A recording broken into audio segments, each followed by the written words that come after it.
Well, hi everyone. That you will have seen, hopefully, the first interview we did with Ross Young, USA Rugby CEO, and we split it into two pieces, two halves. So this is the second half where we talk mostly about the collegiate landscape and USA Rugby's perhaps tumultuous relationship with NCR and what's going on there. So that's the second half of this interview, and I'll be interspersing that with a few comments from NCR following up on my talk with Ross. And I think the the thing that is being asked around in my coverage, which is obviously high school and college, is the college landscape. And I was at a high school practice a week ago, and there was a graduated player. He's now in college, and he was helping practice. And one of the players just said, "So, are you? What are you? D1A, D1 AA?"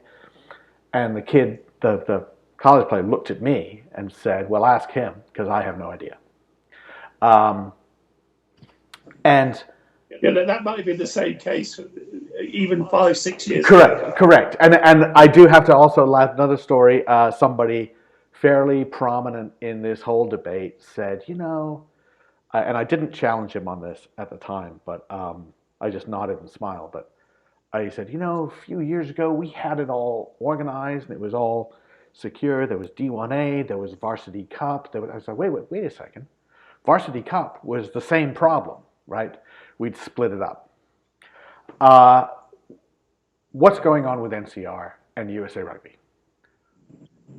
Is what it comes down to. Are you guys talking? Is there some Yeah. movement going on? You know, we've always been talking.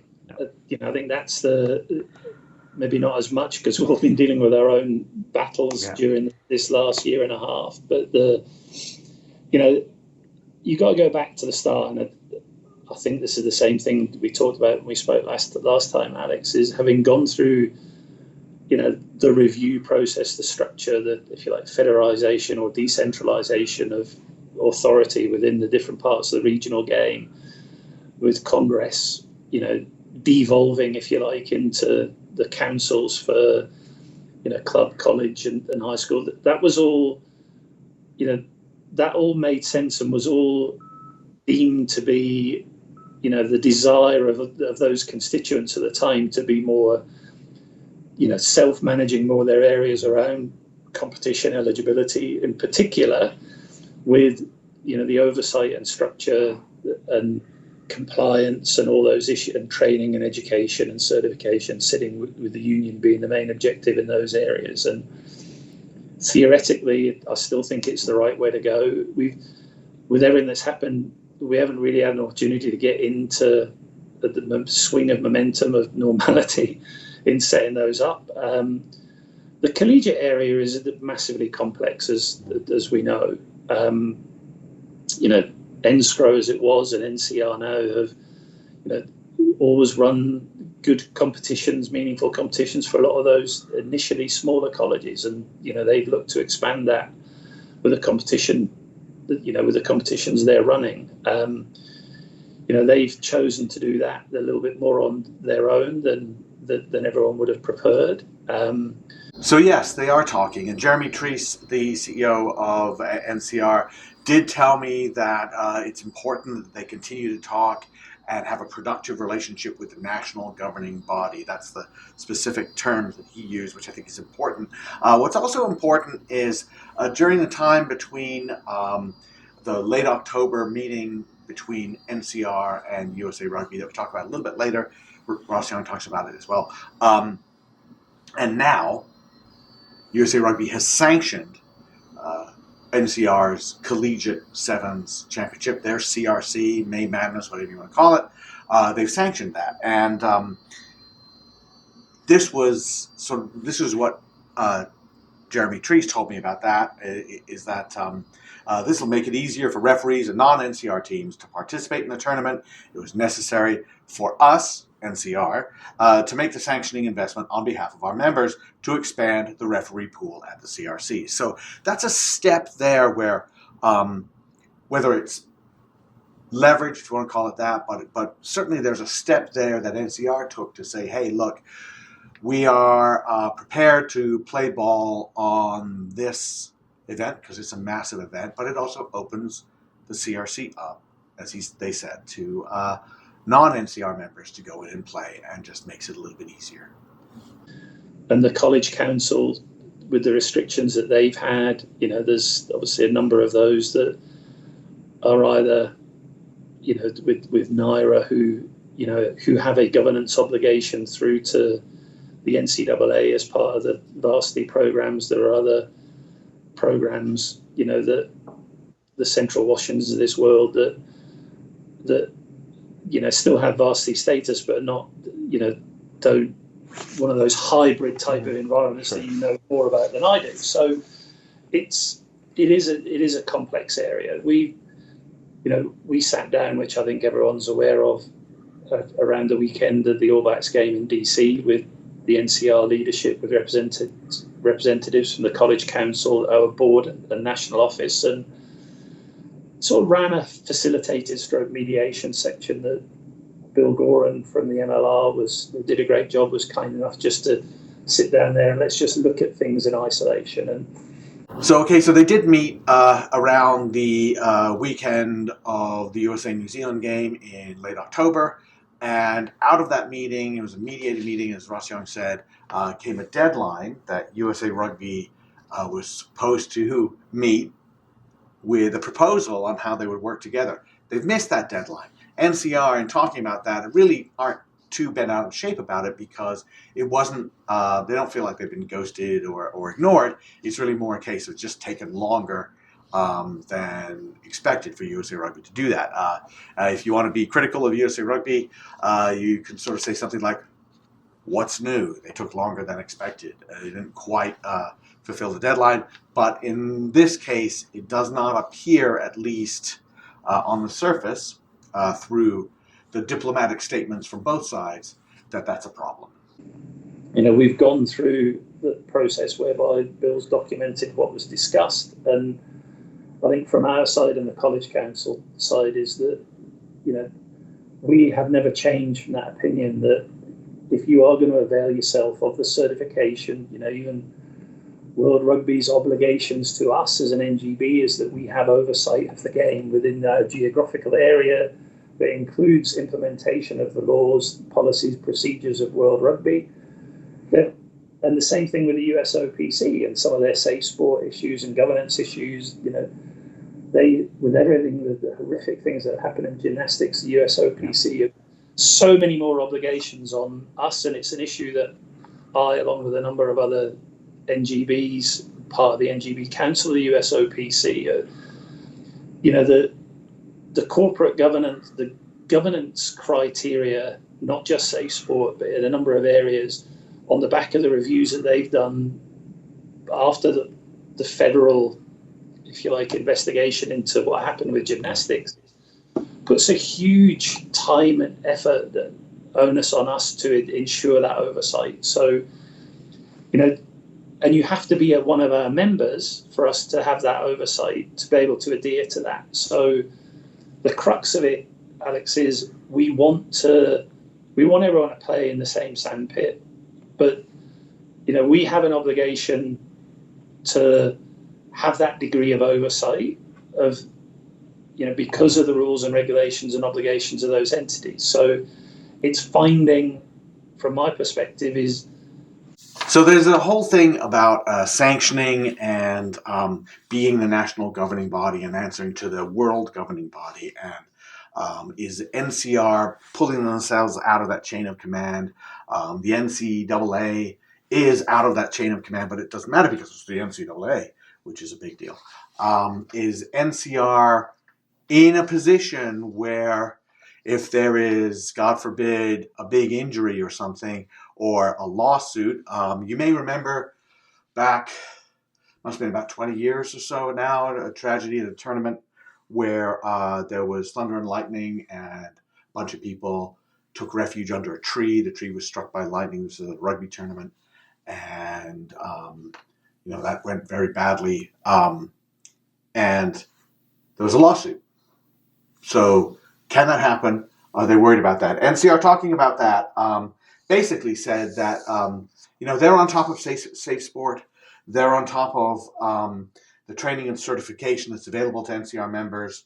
And the statement is, while USA Rugby plays an important role in promoting player safety, any organization can directly access the Safe Sport program. That's true. Also, during the bankruptcy period, NCR said, we want to go get our own insurance because we want to set it up so that our members can actually play. And USA Rugby said yes. So that's part of the discussion now that USA Rugby is not saying they have to use their USA Rugby's insurance, but they are sort of saying, hey, wait, you went off and did some things on your own. NCR is saying, you said we could, or you said you didn't have a problem with it. The NCR seats feel that they can self-govern certain things, and we don't agree with that because there's no oversight to double check whether that's happened or not. And so those are the level of details we've got into. Is I think we've sat down, we've gone through what NCR feel they want from us. We've laid out what we feel that they have to buy into or be part of to be a member to allow us to meet our obligations, and there's a gap. Yeah. It's not a massive gap, but the other thing that we have to make sure we do in line with the College Council, who are obviously a huge driver for this because they have that delegated authority, is not just for the sake of it, say, oh, well, you can be a member for $5 when outside of insurance, when somebody else is paying outside of insurance $13-14 a head, that are part of our constituents that are broadly getting the same services, because it's not fair on them just to do that. So, that's the hiatus we're in a little bit. We're continuing to speak to them, and obviously we want to pull everyone back together in a way that gives everyone the opportunity to keep playing the game. That's ultimately where we get to. So what does it come down to? It comes down to money, and it comes down to whether non-NCR members can play against NCR members. That's a big deal. NCR wants, essentially, and talking to some collegiate coaches recently in a panel discussing this, they don't really want to deal with it. They don't want to have to question that sort of thing. They just want to go and play who they want to play. And Jeremy Treese, in his statement sending to me, said that we urgently want USA Rugby to remove the competition barriers that exist for its members. All teams should be able to play any team regardless of affiliation without fear of penalties. We hope that USA Rugby shares this urgency. And we'll hear Ross Young, interestingly, says about this, and you'll see it coming up, is essentially, we're not going to really worry about it this year, but we want to worry about it next year. So that's an interesting thing, and is that a problem? Is there a potential that this could get legal? There's always a potential. It's the US, isn't it, Alex? So I think, of course, there is. We don't want that by any stretch of the imagination. And we're not stopping, that's the crux of it, we're not stopping NCR doing what they want to do. It's just, we feel if there's certain things that are much easier and much more straightforward if there's a level of adherence to the obligations that we've signed up to oversee on behalf of the USOPC and World Rugby. And like always, there is opinion associated with that. Sure. But we're I've used this analogy for years. If someone wants to set up their own sport, that's, if NCR are not going to be part of USA Rugby, that's pretty much what they're going to have to do. Yeah. Nobody can stop them doing it, but it's almost going to have to be a different sport because, from a World Rugby and USOPC perspective, we have to sit what we want to do. So you either completely self-govern, and if they want to do that, then they would have to go and do that on their own. We don't want them to, because we all want to be part of the greater game Right. and allow athlete opportunities for national teams and all that type of stuff to happen. And their argument has been that there's legal precedent that an organization like USA Rugby can't own the sport or can't run it exclusively. And so, I mean, that's where there might be. But that's again, that's a matter of opinion, Okay. and I think that it's like always with these things. Yes, there may be similarities, but it's certainly not an apples for apples environment. Okay. It's not, can't run, it can't dictate, and we've never tried to dictate what they can and can't do. I have talked with NCR people, and they put out an offer, like you said, it was a whatever $3-4 per person or something.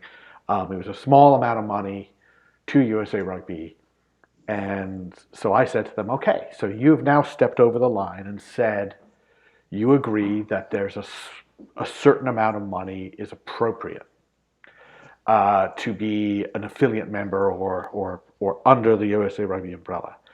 And I said, now we've got to find that line. And I keep asking, how much are you willing to up that? How much? And they won't answer, which is understandable. So I'll ask you the same thing. Have you stepped over the line to say, NCR, you can pay a different rate than what everyone else is paying? We just have to find out what that number is? Or are you holding the line on it has to be the same as everybody else, even though you're different and you do certain things, you take care of certain things on your own? That's what we have to work through the College Council, and that comes back to, Alex, what you said is, some of the pure obligations, some of the implied obligations that benefits that you get from being a member, not always as tangible as what sits on a piece of paper, unfortunately. But how far different from what they'd like compared to the detail we have as part of the community agreement with the College Council about what services they get for their current fee, is that it's not fair if it's almost negligible, the difference between it, which is obviously clearly the College Council's and ours and the board's position, is that if you basically want full membership, you're going to have to pay a full membership fee. Mm-hmm. Okay. And when it comes down to money, what Tree says is NCR does not want to see any money that they give to USA Rugby go to anything other than college rugby. Instead, our dues must be invested back into college rugby. We will consider investing in USA Rugby partnerships only if there is a direct benefit to our members. Well, that could leave something open. I don't know. But that's where NCR is, and you see a little bit about where Ross Young is and the USA Rugby stands as well. Does seem like they're still a little bit farther apart. It does seem like some piece of leverage has to come in to say you have to change. And honestly, as a dispassionate third-party observer, I don't know which group gets leveraged to budge first. So I'm looking down the very short road of a college 7 season for a large chunk of teams this winter spring, and looking at tournaments. Are we going to see? And I think we might, but are we going to see tournaments where certain teams are saying you can't play in this tournament? NCR might run one, but somebody's going to have to pay additional dues to be able to play in. Would a USA Rugby affiliated team get in trouble if they played in that tournament? That's one thing we've always said is there's within the current environment, and there are a number of teams that are dual registered, that eases away, as we said last year and this year also, with the CRCs, is that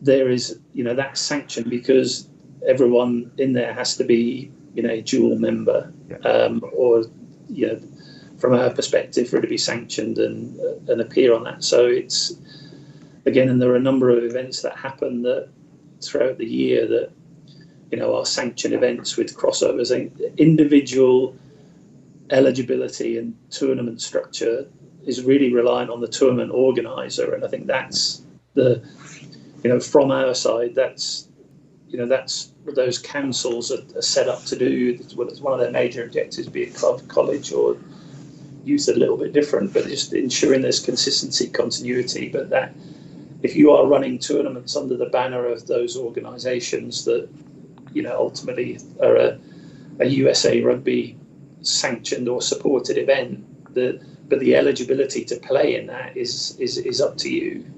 Okay. Or large chunks of that eligibility is up to you as a tournament organizer to set the criteria for that. Are referees kind of stuck in the middle here?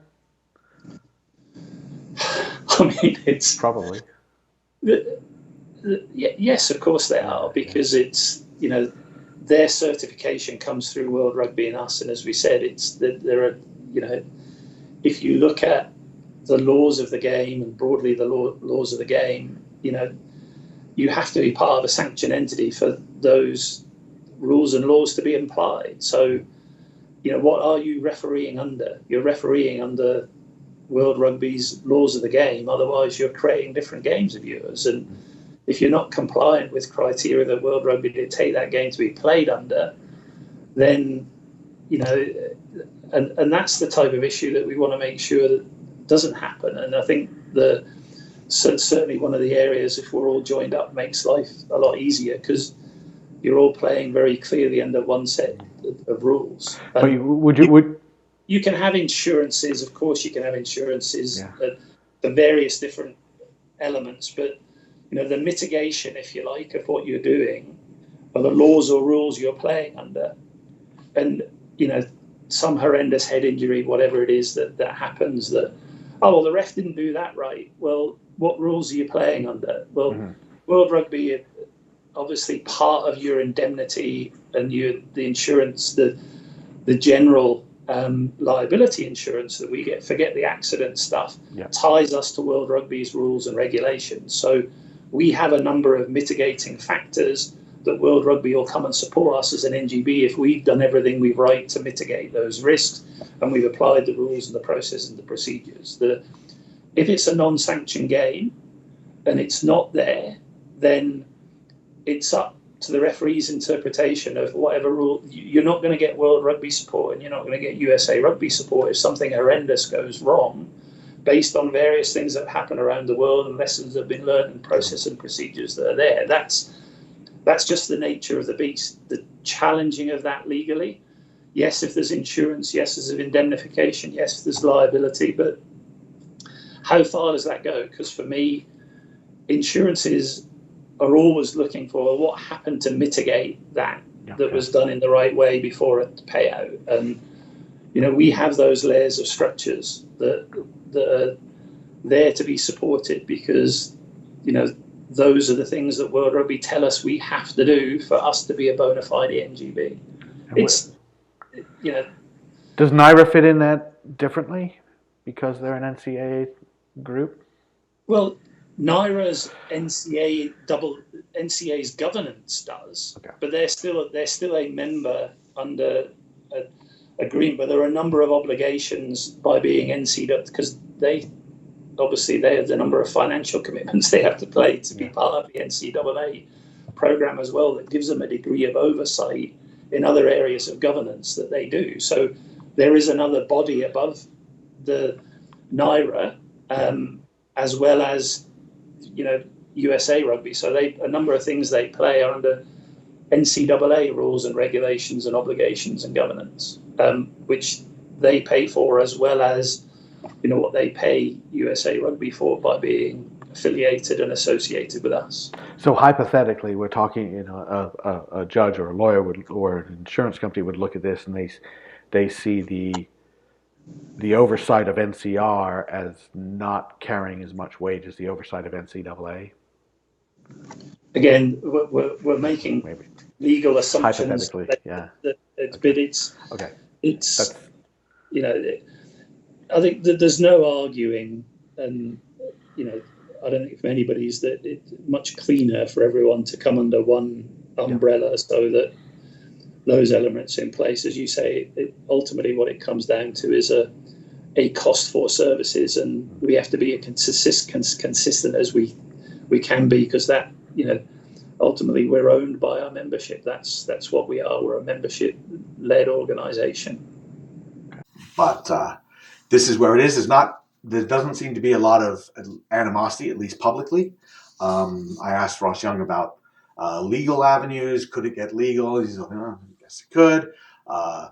Jeremy Trees didn't really want to talk about that and said we're not going to discuss legal things, although legal things have been discussed by NCR in the past, and they have a board member who's a lawyer who gets involved in this. So it might end up looking for some mediation, something like that, but it still has to be something that both, in the end, we have to get to something that both organizations can live with. All right.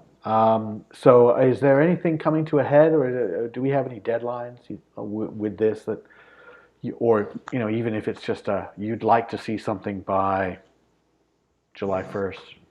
I think realistically, this season, if you like, if you look at it, we've got to continue to work through. So the ideal scenario is, once we get to that, to the summer, yes, we'd ideally all like to know whether everyone's in the tent or everyone's separated. At least know where we go properly going into next year. Obviously, from everyone's perspective, it would be, we'd all love NCR to be a member, and on a fair and valid membership that's equitable to everyone else, and we can all get on with what we want to do.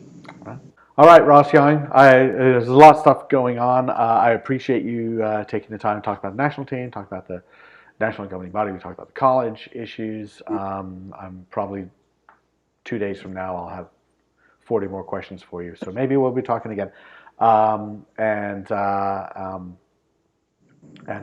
at least you don't represent the England Cricket Board at the moment. So there's always like a silver lining. Or somebody worse off than yourself. Yes, exactly. But I really appreciate you taking the time. Thank you very much. All right. Well, that is what we have from Ross Young and a little bit from NCR, and I appreciate NCR following up with some statements for me on this video. And thanks a lot also to the US Rugby Foundation and Next Phase Rugby for making possible, along with our Patreon patrons and our donors and our anonymous donors, to make these videos and this content possible.